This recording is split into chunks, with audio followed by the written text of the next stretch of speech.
Olá, turma! Nós vamos dar continuidade ao nosso assunto de moléculas orgânicas, estudando proteínas e ácidos nucleicos. Será que esses dois tópicos têm relação, proteínas e ácidos nucleicos? Com certeza sim. Quando você pensar em proteínas, lembre que proteína tem tudo a ver com DNA. É possível que você já tenha ouvido falar que carnes são fontes de proteínas. Geralmente as pessoas pensam na carne, no feijão, no leite, amêndoas. Mas quando uma pessoa ingere carne, ela não vai engolir o pedaço inteiro. Essa carne será digerida e quebrada em pequenos nutrientes. As pequenas moléculas que formam as proteínas são os aminoácidos. Um aminoácido é uma molécula que apresenta um carbono central ligado a um hidrogênio, um grupo amina, um grupo carboxila e um radical variável. Vamos analisar novamente como é a estrutura molecular de um aminoácido. Ele possui um carbono central e, como todo carbono, ele pode fazer até 4 ligações. Ele se liga a um grupo amina, NH2, pelo nitrogênio, a um grupo carboxila, COOH, pelo carbono. Ele se liga a um hidrogênio e a um radical variável. Verifique que o outro carbono que aparece aqui também faz 4 ligações, 2 ligações simples e uma ligação dupla. Existem 20 tipos de aminoácidos. Eles diferem entre si pelo radical variável. Observe: carbono central, grupo amina, grupo carboxila, hidrogênio e o radical. Nesse caso, nós temos uma valina. Com a variação do radical, temos um outro tipo de aminoácido, exemplificado aqui, a leucina. E assim se segue. Todo aminoácido possui a mesma estrutura, o que diferencia é o radical. E com essa variação no radical, nós temos um aminoácido específico. Valina, leucina, isoleucina. Note que nós temos duas tabelas de aminoácidos. Uma tabela de aminoácidos essenciais e uma de aminoácidos não essenciais. São 9 aminoácidos essenciais, que eles não podem ser sintetizados pelo corpo. Nós temos que consegui-los por meio de alimentos. O destaque vai para a arginina, que é semi-essencial ou condicionalmente essencial, por isso que aparece nas duas tabelas. Em seres humanos, ela pode ser sintetizada endogenamente pelo próprio corpo humano, numa quantidade suficiente para atender às necessidades, não sendo necessária na dieta de adultos saudáveis.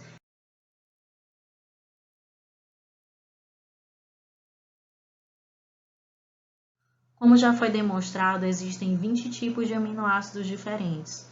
Eles estão representados nesse esquema por bolas de cores variadas. A união dos aminoácidos por ligações peptídicas forma aquilo que chamamos de cadeia polipeptídica. Essa cadeia polipeptídica é a base para a formação da proteína.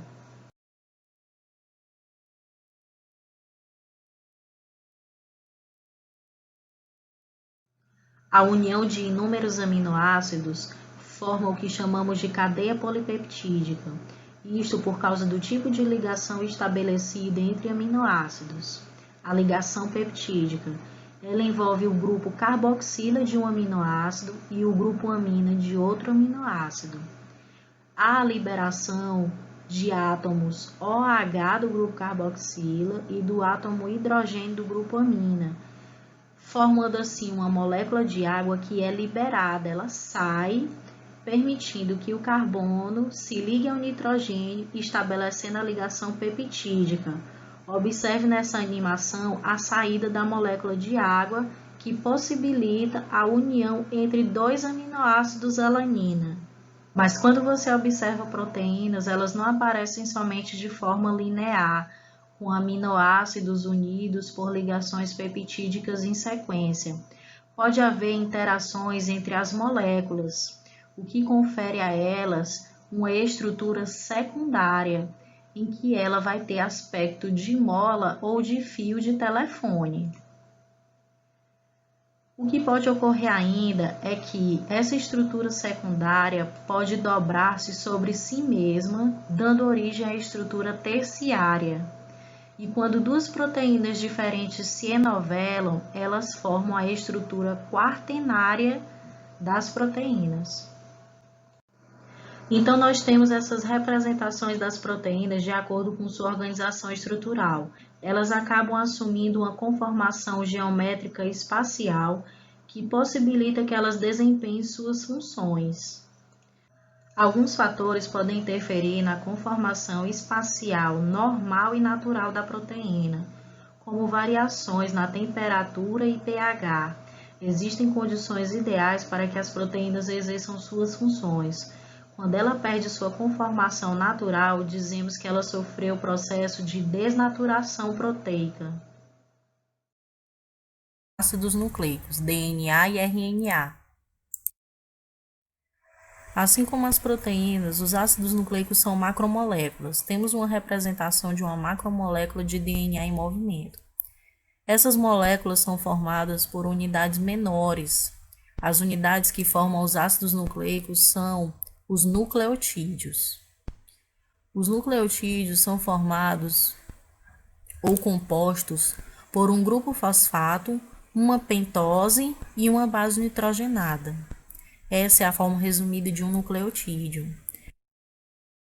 No DNA, os nucleotídeos possuem como pentose uma desoxirribose. Já os nucleotídeos de RNA possuem como pentose a ribose. Há 4 tipos de bases nitrogenadas no DNA. Elas são similares às bases nitrogenadas presentes no RNA, com uma variação. DNA é uma sigla que significa ácido desoxirribonucleico, demonstrando a característica química das moléculas de DNA. Nos nucleotídeos de DNA, as pentoses são desoxirribose, por isso desoxirribonucleico, havendo 4 tipos de bases nitrogenadas possíveis: a adenina, a guanina, citosina e timina. É muito comum quando se trata de DNA, ao invés de citarmos o nome, colocarmos somente uma letra. Por exemplo, citosina, C, guanina, G, adenina, A e uracila, U, no caso do RNA. Já no DNA, não temos uracila, temos a timina, T, e como que um nucleotídeo se liga a outro? Observe que essa ligação se dá através de um OH, da pentose de um nucleotídeo, e o grupo fosfato do outro nucleotídeo. Verifique aqui, nessa imagem, que um nucleotídeo se liga ao outro através do OH de uma pentose com o grupo fosfato do outro nucleotídeo. Essa ligação é denominada ligação fosfodiéster. Entretanto, verifique que o DNA ele possui 2 fitas que se entrelaçam. Já o RNA é constituído por uma fita única. Observe que as ligações fosfodiéster, elas possibilitam a formação de uma fita. Mas como que, no caso do DNA, uma fita se liga a outra? Novamente aqui temos a demonstração da ligação de um nucleotídeo com o outro, através de ligação fosfodiéster, formando uma fita. No caso do DNA, que possui 2 fitas, essas estão unidas através das bases nitrogenadas. A adenina sempre se ligará à timina através de 2 pontes de hidrogênio. Guanina sempre se ligará com citosina através de 3 pontes de hidrogênio, que são um tipo de ligação específica. Adenina sempre se liga à timina e guanina sempre se liga à citosina. Essas são as 4 bases nitrogenadas que podem estar presentes no DNA.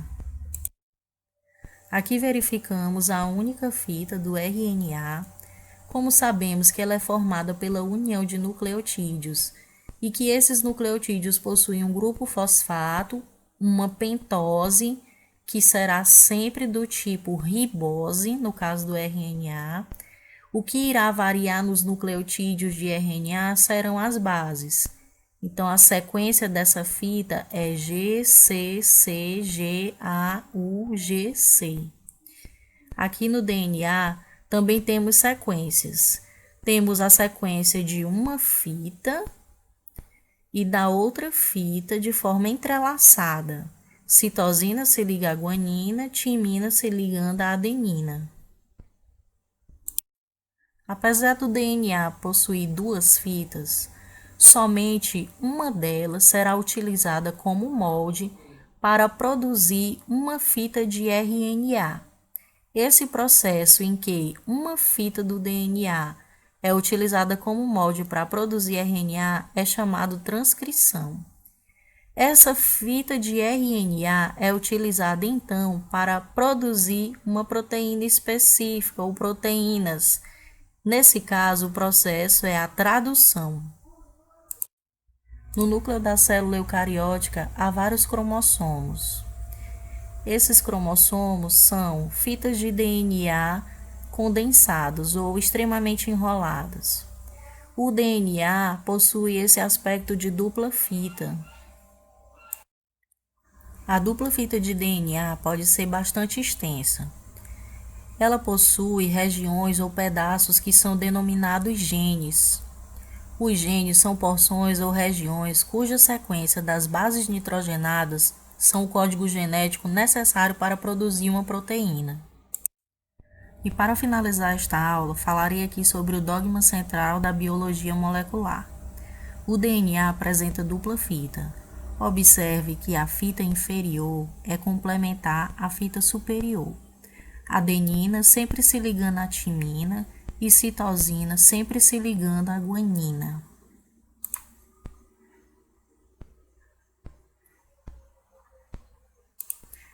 Para produzir RNA, a dupla fita de DNA se abre na região do gene. A fita inferior, nesse caso, foi utilizada para a transcrição. O RNA será produzido a partir desta fita molde.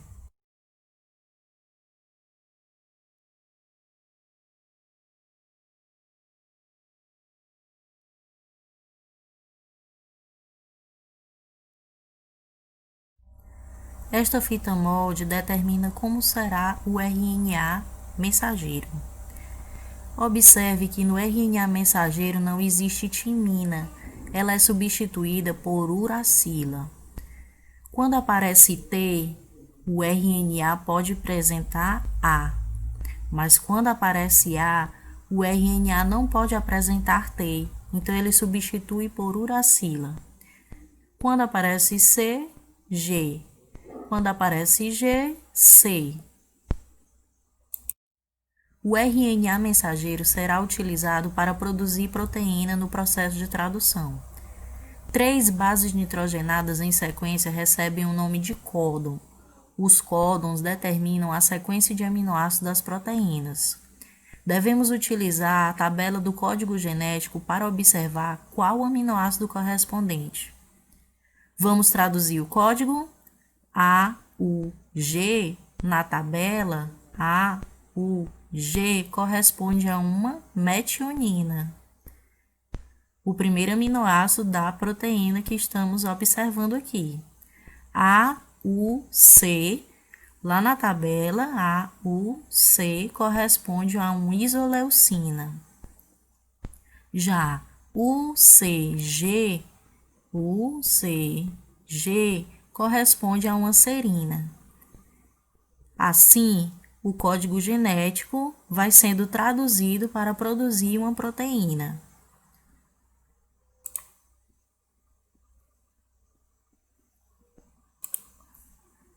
Essa sequência UAA determina a finalização da tradução, mas existem mais 2 combinações que significam stop.